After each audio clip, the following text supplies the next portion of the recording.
फैलती है उसका वजह क्या है कि बॉडी फ्लूइड से ये फैल जाता है।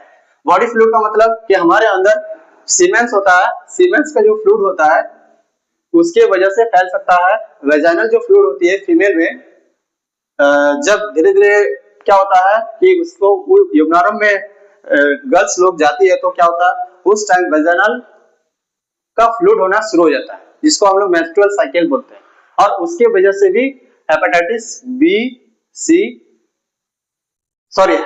बी जो है फैलता है।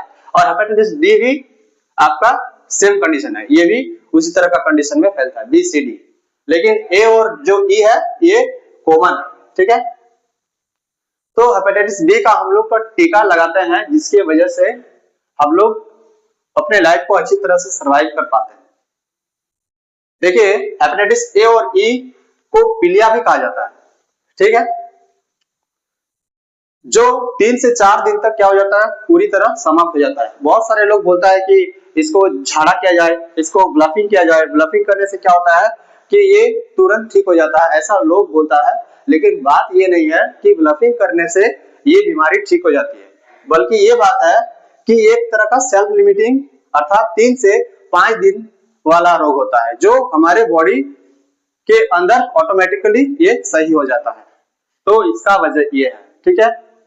तो हेपेटाइटिस ए और हेपेटाइटिस बी अगर हमारी बॉडी में इफेक्ट हो जाती है तो इससे डरने की कोई बात नहीं, ठीक है।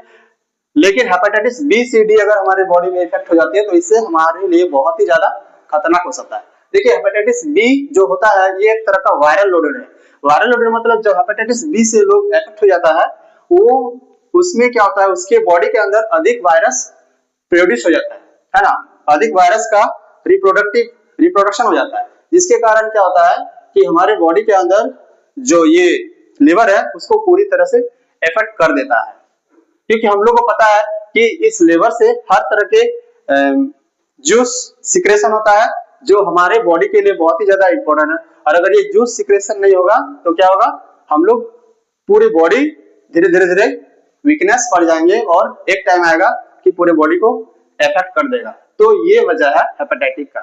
और हेपेटाइटिस से बचने के लिए हम लोगों को क्या करना चाहिए, हेपेटाइटिस से बचने के लिए हमको टीका लगाना चाहिए।